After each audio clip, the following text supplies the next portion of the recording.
بسم اللہ والصلاۃ والسلام علی رسول اللہ وعلی آلہ و اصحابہ اجمعین۔ آپ اس ویڈیو کو اگر اوپن کر لیا ہے تو مکمل سنیے گا اور درد دل کے ساتھ سنیے گا۔ یہ ویڈیو بنانے کا مقصد جو آپ نے الفاظ ابھی تھمبنیل پر دیکھے ہیں، یہ میں نے بہت ہی گنے چنے اور محتاط الفاظ لکھے ہیں۔ صرف اشارہ کرنا مقصد تھا کہ ہم نے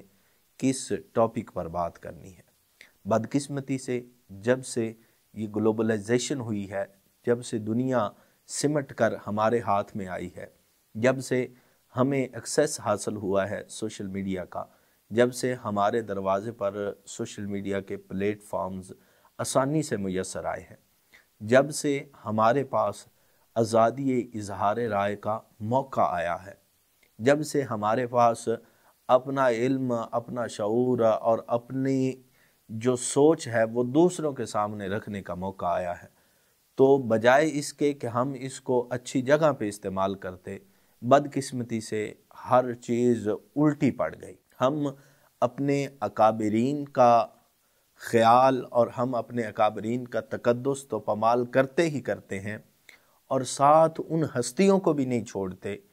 کہ جن ہستیوں کا مسلمہ اور متفقہ ان کی شان، ان کی عظمت لوگوں پر عیاں ہے، ان کو بھی نہیں چھوڑتے۔ میں آج بات کر رہا ہوں ہمارے ان عظیم سکالرز کی، ہمارے ان عظیم لوگوں کی جو اہل سنت والجماعت کے ہیں، اور ان پر زبان تان دراز کرنے والے، ان کے مخالف باتیں کرنے والے کتنی گراوٹ کا شکار ہیں کہ ایک بندہ جس سے آپ کو اختلاف ہے، نہ آپ اس کے علمی لیول کے ہیں،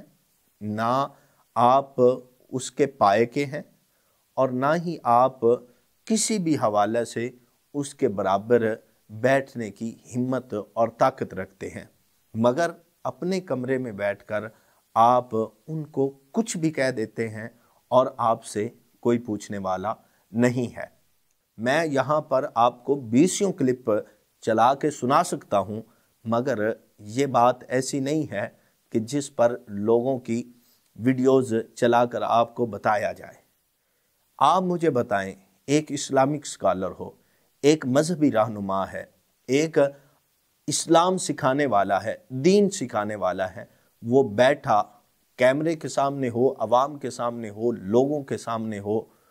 تو وہ دوسرے بندے پر لعنت کیسے کر سکتا ہے، دوسرے بندے کو گالیاں کیسے نکال سکتا ہے، دوسرے بندے پر جو ہے وہ زبان تان کیسے دراز کر سکتا ہے، جبکہ ہمارا قرآن کہتا ہے وَلَا تَسُبُّوا الَّذِينَ يَدْعُونَ مِن دُونِ اللَّهِ، کہ ان لوگوں کے خداؤں کو گالیاں نہ نکالو جو اللہ کے علاوہ پکارتے ہیں۔ کیوں؟ کہ وہ تمہارے سچے خدا کو گالیاں نکالیں گے، بغیر جانے، بغیر سمجھے، بغیر سوچے سچے خدا کو گالیاں نکالیں گے۔ کہاں پر یہ بات ہے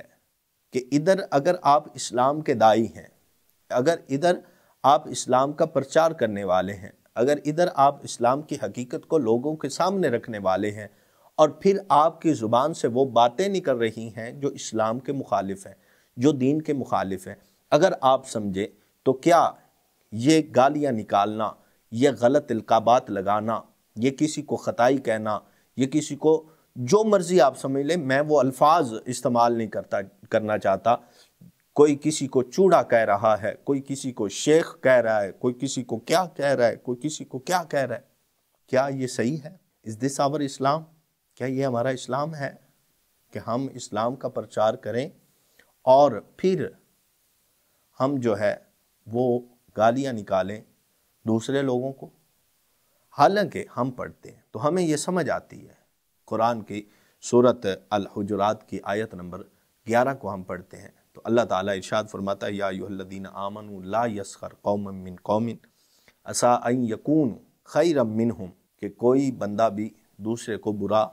نہ کہے، مذاق نہ اڑائے اس کا، ہو سکتا ہے کہ وہ تم میں سے بہتر ہو۔ ولا نساء من نساء، اور نہ کوئی عورتیں دوسری عورتوں کا مذاق اڑائیں، ہو سکتا ہے کہ وہ تم سے بہتر ہو۔ ولا تلمزوا انفسکم،